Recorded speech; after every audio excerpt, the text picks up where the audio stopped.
Hello everyone, welcome to Easy prep.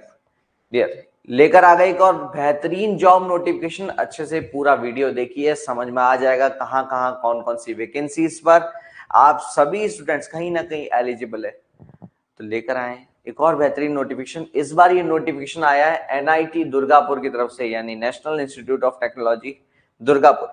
अगर यहाँ पर इस वैकेंसी की बात करें तो ये वैकेंसी मिली है हमें नॉन टीचिंग पोस्ट पर। ठीक है, तो नॉन टीचिंग पोस्ट में बहुत सारी अलग अलग वैकेंसीज को इन्होंने कंबाइन करके निकाला है। डायरेक्ट रिक्रूटमेंट यहाँ पर होने वाला है और पे लेवल भी अच्छा खासा है। 7 CPC के अकॉर्डिंग जो है आपको पे लेवल देखने को मिलने वाला है। अलग अलग वैकेंसीज पे अलग अलग पे लेवल्स है। चेक करेंगे इस पूरी वैकेंसी को डिटेल में, देखते हैं कौन कौन सी एलिजिबिलिटीज यहाँ पर दे रखी है, क्या कोई वर्किंग एलिजिबिलिटीज है, एक्सपीरियंस चाहिए या फिर एजुकेशनल क्वालिफिकेशन, मिनिमम रिक्वायरमेंट्स क्या है, सब चीजों के बारे में देखते हैं। Very warm welcome to this session. आज के सेशन में डिस्कस कर रहे हैं एक और बेहतरीन वैकेंसी जो कि लेकर आया है एनआईटी दुर्गापुर।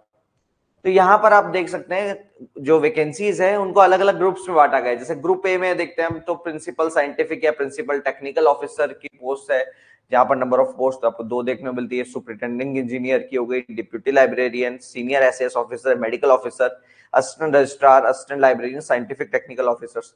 ठीक है, और अगेन पे लेवल्स क्या रहने वाले, वो लेवल्स भी यहाँ पर मेंशन कर रखा है। एंड इस कॉलम में लोगों ने एप्लीकेशन फी मेंशन कर रखी है। इस ग्रुप ए की सभी पोस्ट के लिए 1500 रुपए का एप्लीकेशन फीस मांगा गया है।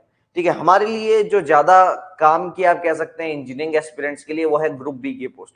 यहाँ पर अगर आप देखते हैं तो टेक्निकल असिस्टेंट या जूनियर इंजीनियर की पोस्ट पर आमंत्रित किए गए हैं। वहां पर आपको अलग अलग ब्रांचेस देखने को मिल जाती है। आपको biotechnology, chemical, chemistry, civil engineering, CSC, computer centre, management studies, mathematics, EC और फिजिक्स, ये अलग अलग संकायों के अंदर आपको यहाँ पर जॉब्स देखने को मिलती है। टोटल अगर मैं पोस्ट की बात करता हूं तो 25 पोस्ट है, जिसका बाइफर्केशन कुछ इस प्रकार से 14 अनरिजर्व्ड की, 7 ओबीसी, 1 एससी, 1 एसटी और 2 ईडब्ल्यूएस। लेवल 6 पे मैट्रिक्स में आपका रहने वाला है और 1000 रुपीज का यहाँ पर फॉर्म फीस देखने को मिलता है ग्रुप बी की कैटेगरीज में।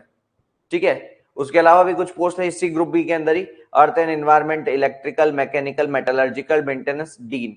ओके, तो टोटल आप देखते हैं तो ये अलग अलग जो ग्रुप बी के अंदर अगर आप देखते हैं तो कौन कौन से ब्रांचेस है, total there are these branches. Okay, ठीक है, उसके बाद लाइब्रेरी इंफॉर्मेशन असिस्टेंट, सुपरिटेंडेंट ये है।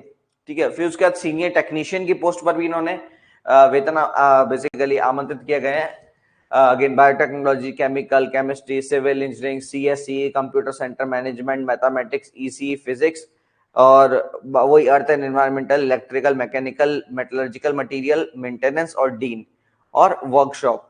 ठीक है, तो इनमें भी टोटल 13 पोस्ट देखने को मिलती है। लेवल 4 पे मैट्रिक्स में आपका रहने वाला है और सीनियर असिस्टेंट की भी 7 पोस्ट यहाँ पर देखने को मिलती है। ठीक है, तो हमारे काम की बेसिकली इंजीनियर्स वाली जो है वो पोस्ट ज्यादा काम की है, तो चेकआउट करते हैं यहाँ पर।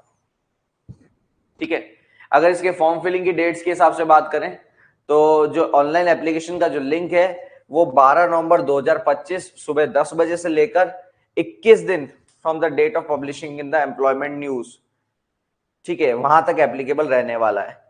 ठीक है, चलिए यहां पर देखते हैं हम एलिजिबिलिटी क्राइटेरिया। अगर हम जैसे प्रिंसिपल टेक्निकल पीटीओ की बात करें या प्रिंसिपल साइंटिफिक ऑफिसर की बात करें तो बीटेक और एमएससी चाहिएगी आपके पास, या फिर बीटेक की डिग्री या फिर एमएससी एमसीए की डिग्री चाहिए। लेकिन इसके साथ में आपको 15 साल का वर्क एक्सपीरियंस चाहिए साइंटिफिक ऑफिसर या टेक्निकल ऑफिसर। तो एज ए स्टूडेंट लेवल अगर मैं बात करूं तो आप लोग शायद इस पोस्ट के लिए एलिजिबल नहीं है। ठीक है, same goes for superintending engineer, इनके पास भी वर्क एक्सपीरियंस अगेन आप चेकआउट कर सकते हैं।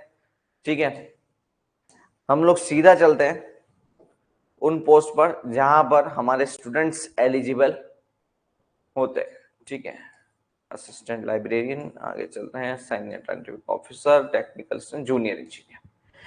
आते हैं बेटा जूनियर इंजीनियर टेक्निकल असिस्टेंट की पोस्ट के लिए। ठीक है, पे लेवल 6 जैसे मैंने आपको बताया था, ग्रेड पे 4200 का यहाँ पर है 6 सीपीसी के अनुसार। ठीक है, यहाँ पर जो मैक्सिमम एज लिमिट रखी गई है दैट इज 30 ईयर्स। अब यहाँ पर एसेंशियल क्वालिफिकेशन क्या है जूनियर इंजीनियर के लिए अगर हम देखें तो first class BE BTech in civil electrical engineering from a recognised university of institute और first class diploma in civil electrical engineering with excellent academic record.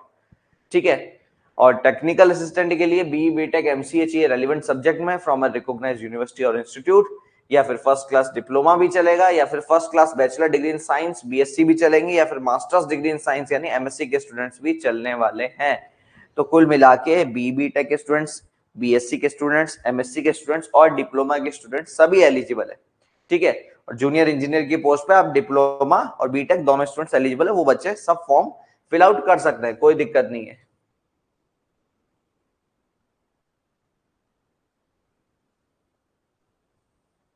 ठीक है, सीनियर टेक्नीशियन है, senior assistant technician, junior assistant lab technician, आते बेटा general instructions में। ठीक है, तो यहां पर अगर आप देखते हैं तो फर्स्ट क्लास आपके पास पहली ऐसी चीज, अगर आपके सीजीपीए केस के अंदर आपके पास मार्किंग होती है तो इनकेस फर्स्ट क्लास या डिवीजन मेंशन नहीं है आपकी डिग्री डिप्लोमा में या मार्कशीट में, तो उस केस में 6.5 सीजीपीए या फिर 60% मार्क्स एटलीस्ट स्कोर होने चाहिए। ठीक है,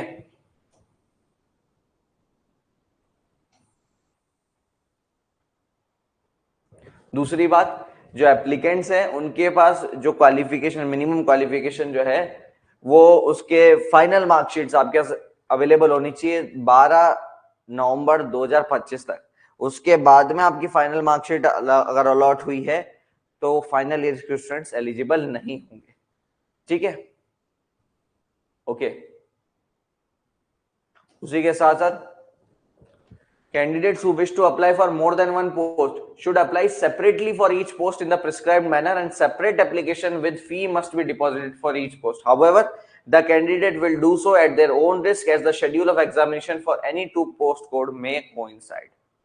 तो यहां पर ये भी चीज क्लियर कर दी है, अगर आप एक से ज्यादा पोस्ट के लिए आवेदन करना चाहते हैं तो आपको सेपरेट आवेदन करने होंगे, यानी अलग अलग फॉर्म फीस लगेगी, अलग अलग एप्लीकेशन फीस के साथ में आप जो है फॉर्म फिल आउट कर सकते हैं मल्टीपल वैकेंसीज के लिए। ठीक है, क्योंकि यहाँ पर आप देख सकते हैं टेक्नीशियन की पोस्ट भी है, यहाँ पर आप देते हैं जूनियर असिस्टेंट की भी है, जूनियर इंजीनियर की भी है, तो आप हो सकता है आपका मन करे मैं एक से ज्यादा पोस्ट के लिए फॉर्म फिल आउट कर दूं, तो आप भर सकते हैं। अगर आप मिनिमम रिक्वायरमेंट फुलफिल कर रहे हैं तो you can go for multiple post. But scenario ये है, इन्होंने क्लियरली बोल दिया कि आपका रिस्क है, आपका लुकआउट है, अगर दो एग्जाम सेम डे हो गए तब दे तो एक ही पाएंगे, तब आप ये जाहिर नहीं कर सकते कि दो एग्जाम आपने सेम डे क्यों कराए।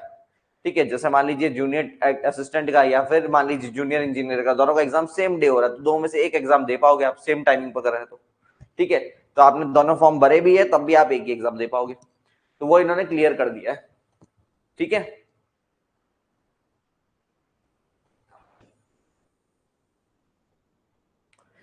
if there are more than 10 applications for any single post, a written test will be conducted for shortlisting और screening। ये भी क्लियर है कि अगर 10 से ज्यादा एप्लीकेशन आई किसी भी एक पोस्ट के लिए तो शॉर्टलिस्टिंग और स्क्रीनिंग के लिए रिटन टेस्ट भी करा सकते हैं। ठीक है,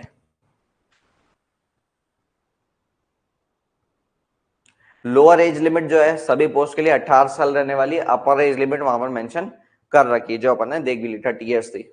ओके,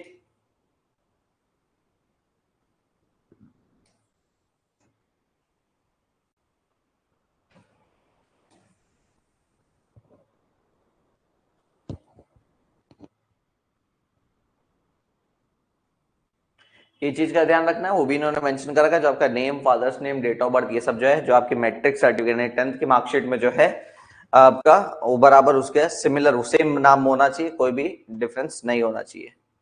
ठीक है,